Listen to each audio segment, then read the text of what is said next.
El momento en que mi suegro deslizó la carpeta manila sobre la mesa del comedor hacia mí, toda la habitación quedó en silencio. No el silencio cómodo de una familia reunida en Thanksgiving. El otro tipo, el que te presiona el pecho como una piedra. Miré a mi esposo. Estaba mirando su copa de vino. Abrí la carpeta. Papeles de divorcio. Notariados. Ya fechados. Me gustaría decirte que grité, o que me levanté y lancé la carpeta al otro lado de la habitación, o que dije algo afilado y devastador que dejó a todos en un silencio atónito, pero no lo hice. Me senté ahí, en la cabecera de esa larga mesa de caoba, rodeada de su familia y de las personas que yo había creído que también eran mi gente. Y leí cada línea, despacio, con cuidado, como me enseñó mi madre a leer cualquier cosa importante antes de firmarla. Y luego volví a mirar a mi esposo, y esta vez él sostuvo mi mirada exactamente 2 segundos antes de apartarla. Tomé la pluma que su padre había colocado junto a la carpeta. Firmé. Lo que ninguno de ellos sabía, lo que nadie en esa habitación sabía excepto mi mejor amiga Sofie, sentada 3 sillas más abajo con las manos entrelazadas en su regazo y un pequeño sobre marrón dentro de su chaqueta, era que yo ya había hecho mis propios planes. Que llevaba 11 días sabiendo que la carpeta que mi suegro creía que era el final de mi historia en realidad era solo la última página de la historia de alguien más. Pero déjame volver al principio, porque necesitas entender qué tipo de familia eran los Hargrove antes de poder entender por qué esa cena de Thanksgiving lo cambió todo. Conocí a Daniel Hargrove en la fiesta de cumpleaños de un amigo en común en el centro de Chicago cuando tenía 28 años. Era divertido, cálido, y llamaba a su madre todos los domingos, lo cual en ese momento me pareció encantador. Salimos durante 1 año y medio antes de que me propusiera matrimonio.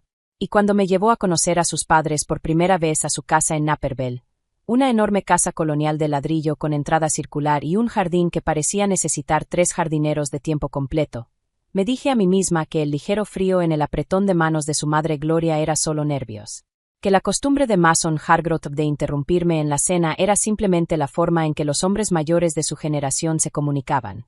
Que las fotos enmarcadas de la novia de la universidad de Daniel, Vanessa, que aún estaban en el pasillo de su casa de infancia, eran simplemente un descuido.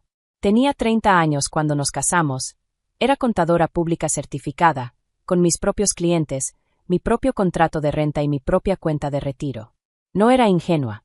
Solo quería desesperadamente creer que el amor era suficiente para construir algo sólido. La primera vez que Gloria preguntó por los hijos, llevábamos 4 meses casados.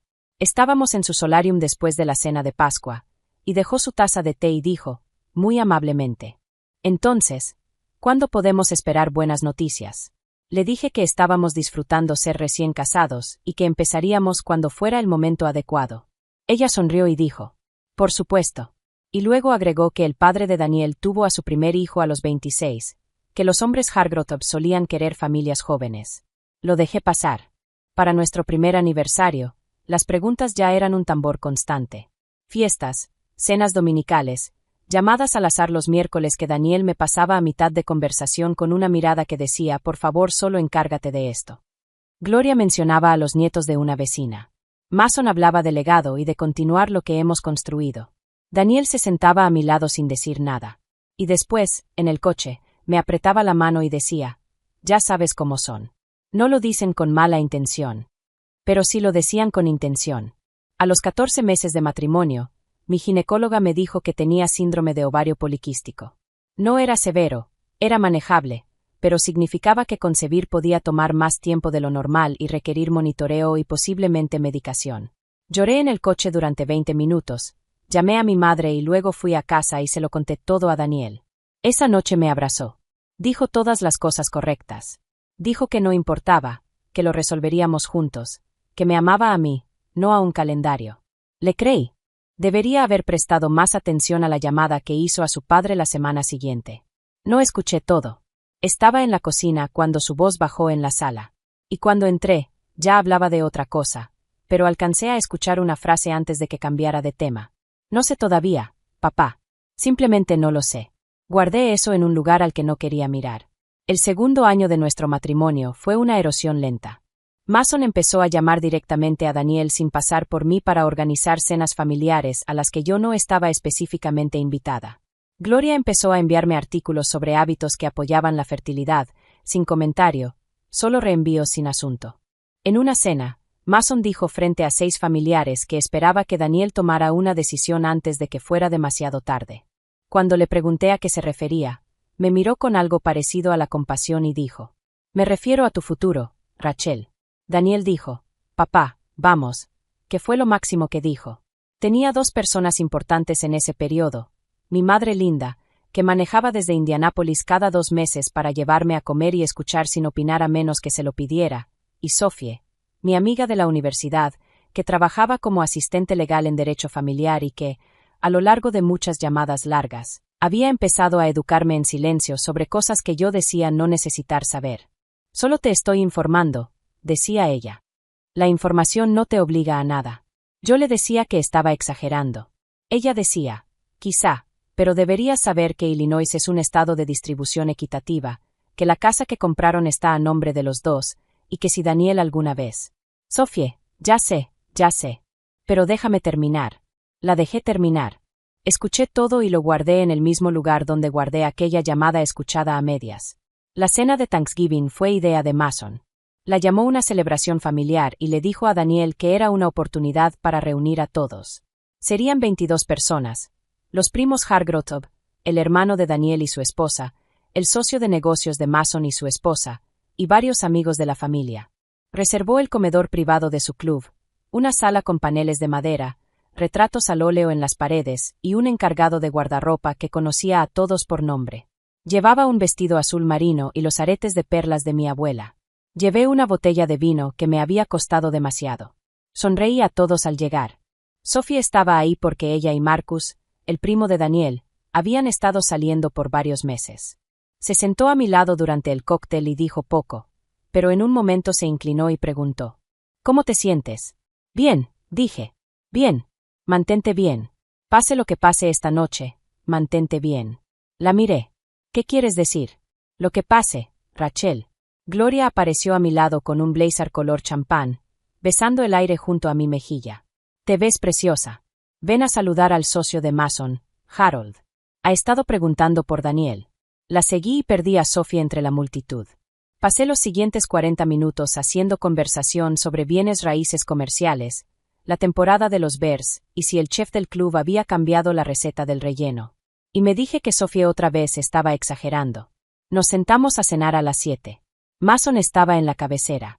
Yo estaba 3 sillas a su izquierda junto a Daniel, que parecía más callado de lo habitual de una forma que yo ya había aprendido a no nombrar. Entrantes, plato principal, pavó, camote, ejotes con almendras. Conversaciones sobre fútbol. Gloria sirviendo vino antes de que alguien lo pidiera. Después de retirar los platos, antes del postre, Mason se levantó. Golpeó su copa. «Quiero decir unas palabras», dijo, «sobre la familia». Habló del legado, de lo que el nombre Hargrove había construido durante generaciones, de la responsabilidad de cada generación de continuar algo. Sus ojos recorrieron la mesa. Cuando llegaron a mí, se quedaron un segundo de más. «A veces», dijo, «tenemos que tomar decisiones difíciles». Bajó la mano debajo de su silla y colocó una carpeta manila sobre la mesa. La deslizó hacia mí. «Daniel y yo hemos hablado esto a fondo. Esto es lo correcto para todos». El silencio fue inmediato. No un silencio de sorpresa. Un silencio de espera. El tipo de silencio en el que la mitad de la mesa ya sabía. Miré a Daniel. Estaba mirando su copa de vino. Abrí la carpeta. Leí cada página. Mis manos estaban firmes, lo cual me sorprendió. Cuando terminé, cerré la carpeta y la dejé sobre la mesa. «Los términos son más que generosos, Rachel», dijo Mason. «La casa, el acuerdo, 6 meses de». «Sé lo que dicen los términos», dije. «Acabo de leerlos». Asintió, satisfecho. «Hay una cosa más», dijo Gloria.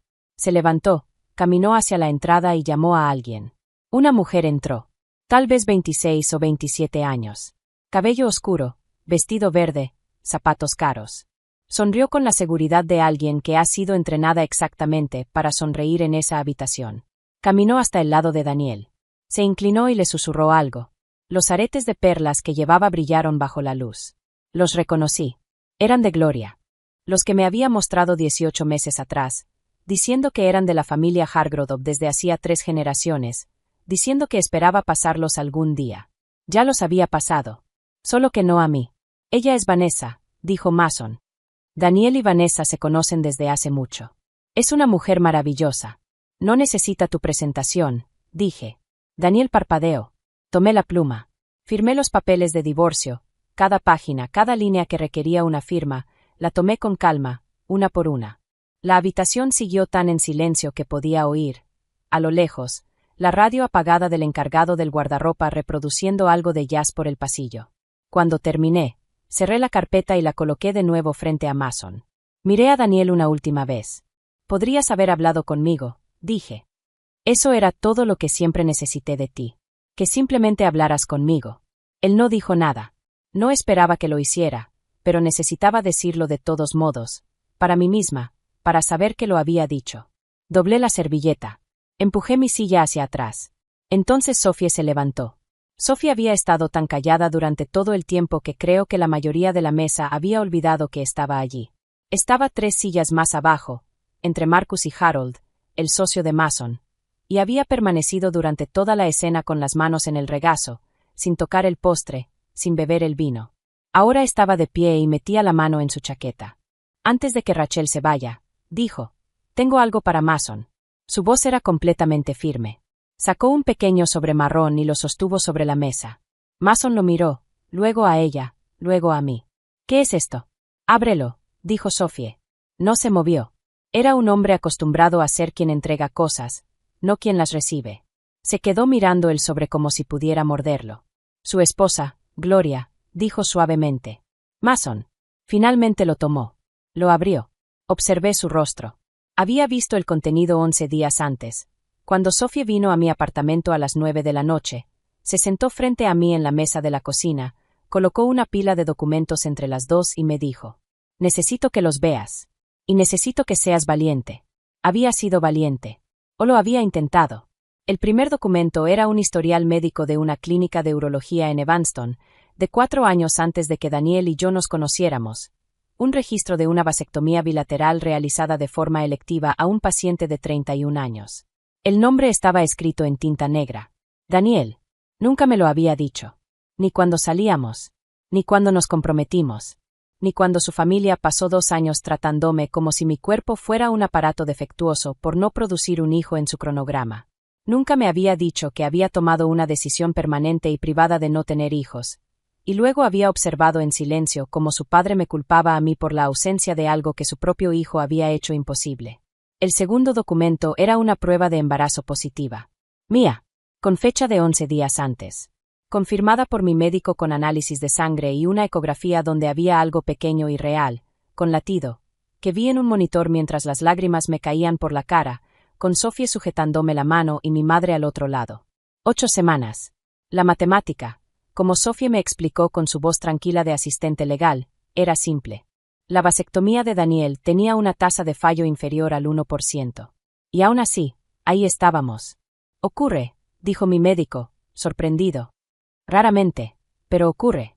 El procedimiento puede revertirse parcialmente con el tiempo. No me importó la literatura. Me importó el latido. Mason leyó ambos documentos. Los volvió a leer. Vi cómo el color abandonaba su rostro como agua drenándose de una bañera. Lento al principio. Luego de golpe. Miró a Daniel. «¿Esto? Es real», dijo Sophie. «El historial está certificado. El embarazo está confirmado por su obstetra con análisis de sangre de hace 11 días. El silencio ya no era silencio. Era otra cosa. Algo suspendido. Gloria habló. Daniel». Su voz era distinta a todo lo que le había escuchado antes. Desgastada. Daniel miraba el mantel. Tenía la mandíbula tensa. «Te hiciste una vasectomía», dije. No era una pregunta. No respondió. «Hace 4 años», continué. «Antes de conocernos. Y nunca me lo dijiste». Siguió sin hablar. «Te sentaste en esta mesa», dije, «y permitiste que tu padre me entregara papeles de divorcio porque, según él, fallé en darte un heredero. Y tú lo sabías. Siempre lo supiste». Algo cruzó su rostro. No exactamente culpa. Algo más parecido a alguien que ha evitado pensar en algo durante demasiado tiempo y de repente se ve obligado a hacerlo todo de golpe. «Rachel», empezó. «No», dije. Me giré hacia Mason. Seguía sosteniendo los papeles, con las manos ligeramente temblorosas. 2 años, dije. 2 años tratándome como si estuviera rota. enviando artículos sobre dietas de fertilidad a mi correo, haciendo comentarios sobre decisiones, plazos, legado, sentándome en su despacho después de nuestro primer aniversario para explicarme las expectativas de los Hargrove, y luego trayendo a otra mujer a una cena de Thanksgiving con las joyas de su esposa. Mason abrió la boca. ¿Y su hijo? Dije, nunca les dijo la verdad, porque era más fácil dejar que todos pensaran que el problema era yo. El aire en la sala era una respiración contenida. Voy a tener a este bebé, dije. Es mío. No es un legado. No es de los Hargrove. Es mi hijo. Miré a todos. Y será criado con mi madre, Linda, en Indianápolis los fines de semana. Y con Sophie en cada cumpleaños. Y sabrá exactamente quiénes son ustedes. Por eso no formarán parte de su vida. Vanessa habló muy bajito. Yo no sabía nada de esto. La miré. Estaba rígida. Confundida. No era la reacción que esperaba. Parecía alguien que acababa de darse cuenta de que había entrado en una habitación bajo falsas premisas, y no sabía cómo salir. Lo sé, dije. Puedo verlo. Tomé mi bolso. Busqué la mirada de Sophie al otro lado de la mesa. Ella asintió una vez, casi imperceptible. Un gesto de 12 años de amistad, de estar en mi cocina a las 9 de la noche con papeles legales, de sostenerme la mano en una ecografía, de sentarse en una cena de Thanksgiving como una mecha encendida esperando el momento correcto. La amaba tanto en ese instante que casi lo dije en voz alta. Los documentos firmados están delante de ustedes, dije a Mason. Mis abogados se encargarán del resto. El lunes contactarán con los suyos. Me levanté. Salí del comedor privado. Pasé por el pasillo de madera, el encargado del guardarropa con su radio de jazz, las puertas pesadas de salida. Y salí al aire frío de noviembre. Me senté en los escalones de piedra y respiré. 2 minutos después, la puerta se abrió. Sophie se sentó a mi lado y me dio mi abrigo. ¿Estás bien? No lo sé todavía. Eso es honesto, dijo. En la sala, Gloria está llorando. Mason le está gritando a Daniel en voz baja, lo cual es peor que gritar de verdad. Vanessa se fue. Harold está comiendo su postre porque Harold es un hombre práctico. Solté una risa. Me sorprendió. Van a impugnar el acuerdo, dije. Que lo intenten, respondió Sophie. La casa está a tu nombre también. Tienes 2 años de presión documentada. Y estás embarazada del único heredero Hargrove existente, lo cual sus abogados van a tener que explicarles muy despacio. Has pensado mucho en esto. Desde el segundo correo de Gloria sobre fertilidad. ¿Cuánto tiempo llevas preparada? 8 meses. Apoyé la cabeza en su hombro. Tengo miedo. Lo sé, pero no estás sola. El divorcio se finalizó 5 meses después. La casa fue mía. El acuerdo fue justo. En parte porque Mason Hargrove resultó ser, sobre todo, un hombre obsesionado con la imagen pública, y un divorcio con presión documentada y una vasectomía omitida era una imagen muy mala. Los abogados de Daniel llamaron a la firma de Sophie a las 3 semanas. Dijeron que su cliente cooperaría. Me mudé con mi madre. Ella tomó la segunda habitación y pagó una renta simbólica que insistí en que no era necesaria, pero la pagó de todos modos. Mi hijo nació un martes de finales de junio, sano, con el cabello oscuro de su abuelo y, según mi madre, la boca de mi abuela. Lo llamé James. Sophie estuvo en la sala de parto. Mi madre también. Discutieron sobre si la televisión debía estar encendida o apagada durante el trabajo de parto. Y los amé tanto que no me importó nada más. Meses después supe, por Marcus, que Vanessa se había ido en diciembre, que Mason había sufrido una humillación profesional relacionada con un negocio fallido, que Gloria había empezado terapia los martes. Daniel se había mudado a Seattle. No pregunté más. A veces pensaba en él como se piensa en un capítulo que te enseñó algo duro. No con rabia. La rabia ocupa demasiado espacio. Y yo tenía un hijo. Daniel había sido alguien moldeado por la voz de su padre hasta no tener la suya propia. Había callado su decisión durante años. Y al hacerlo, me había convertido en el blanco de algo que nunca fue mío. James no sabía nada de eso. Tenía 7 meses y le fascinaban los ventiladores de techo y las gafas de su abuela. Reía con las muecas de Sophie y se dormía en el coche en segundos. Un domingo de febrero, estábamos en el suelo del salón, cuando mi madre dijo: «Tú no saliste corriendo aquella noche». «No. Firmaste primero. Leíste todo. Y luego hablaste». «Lo pensé. Tenía miedo», dije. «Lo sé», respondió ella. «Por eso fue correcto». James me miró como si eso tuviera sentido. Le quité un bloque de la boca y le di otro. Y en algún lugar de Chicago, una ciudad gris e indiferente, yo estaba construyendo mi vida. Ladrillo a ladrillo. No sobre la base de nadie más, sino sobre la mía. Y era suficiente. De hecho, era más que suficiente.